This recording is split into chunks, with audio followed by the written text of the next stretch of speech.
Hey friends, welcome to 1813 Abundant Life. I'm Kevin Steele.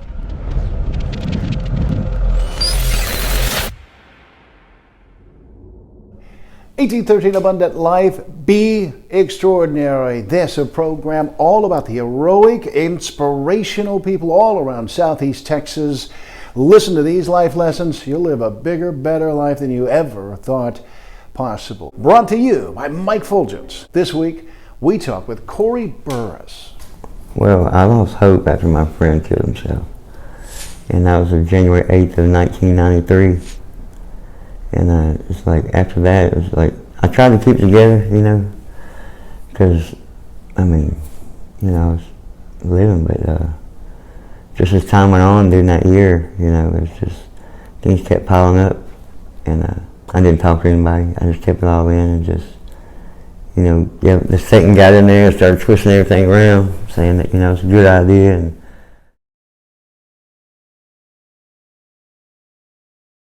and I keep getting in trouble all the time, and, it'd be better off, if I was gone, doing them a favor, and, just felt like I was a burden to everybody. You didn't reach out to anybody? Mm-mm. Yeah. Nobody for help? Mm. Not one person who said, look, I told one person here. But I didn't tell him, like, I was struggling. Had you been thinking about it for a while? Yeah.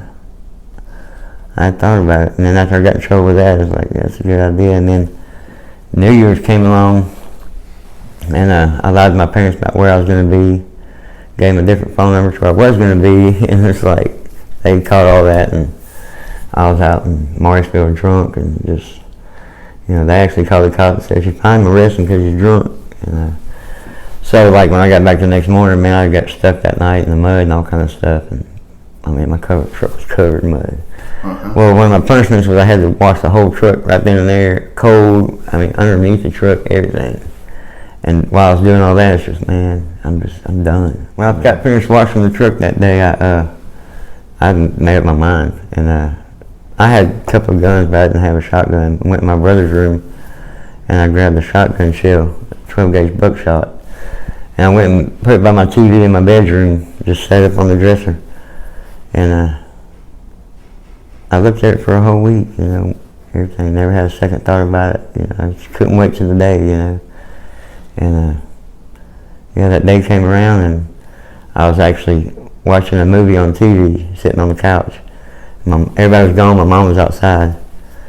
So I was like, my movie was halfway through, I was like, well, if I'm going to do it, I better, go ahead and do it.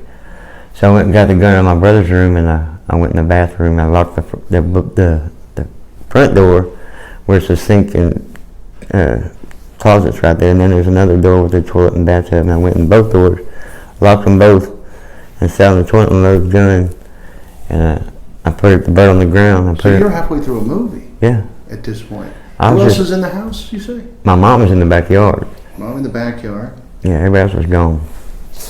But I went in there and locked the door, and I put the butt of the gun on the ground and put it under my chin. And I was like, on the count of 3, be done with it. And I was like, 1, 2, and I just pulled the trigger. I didn't think about it, it just. And I don't remember anything for 2 weeks after that, but they said that I got up, unlocked both doors, and went back and sat on the couch and was watching my movie again. Yeah, I never lost consciousness or anything. And then my mom came in and saw me just like half my face gone, which she panicked, like anybody would, but she's an RN, so she was able to keep her composure long enough to, call 911 and do what she had to do. But it was busy like 5, 6 times when she called, so I'm sure that didn't help the panic. And but when she did get a hold of them, like every cop was at my house in all Orange County. Do you believe if your friend had not committed suicide that you would have done that? Was there? No, I wouldn't even thought before he did that. It's just, I'm not saying that he gave me the thought, but it was more like a contingency. Throws the idea up in the air, But when he did it, that made you think more in line with doing it than otherwise? Well, I guess it just gave me another option, I guess, I'd never thought about that before. But at the time, you felt like he got away, or he escaped. It's like he's in heaven. He ain't got to mess with nothing. It's like all his burdens are gone. It's like I want that, And do you believe a lot of people in Southeast Texas today have the same feeling, the same interest in what, for lack of the right terms, I'll just feebly call an escape? Oh, absolutely. I mean, there's so many people out there that's confused about so many things, and it's sad, And I talk to people constantly, and most of them are just confused, or need somebody to listen to. I've talked to many people that have jumped off bridges and tried to commit suicide. That like as soon as they let go, that feeling's gone. As soon as they let go of the bridge? Yeah. And that was the same for me too. When I started remembering, those thoughts were gone. I didn't want to hurt myself anymore. The main thing most people really want is somebody to talk to relate to know they're not alone. It's that simple in a way. It's wildly complex, but simple in the sense that they're just looking for somebody to talk to. Absolutely.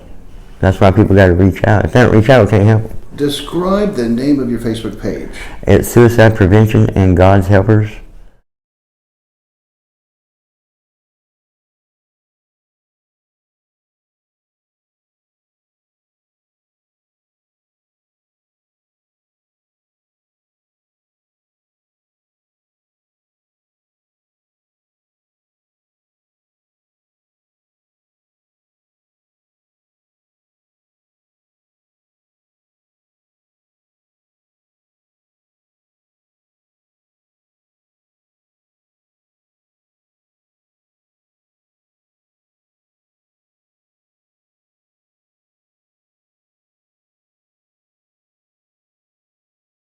One day, I'd like it to be, as big as it can, to help as many people as possible. But I got my reward. I did it. I went through the suffering.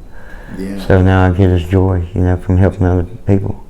You've got joy every day? Oh, yeah. And it's like, I used to battle with it because, man, I'd be so happy, and the people on the other end of the phone are just like trying to die. And it's like, I kind of felt guilty for a little while. It's like, and I just prayed about it and talked to God, and He's like, man, that's my joy. He said, just accept it.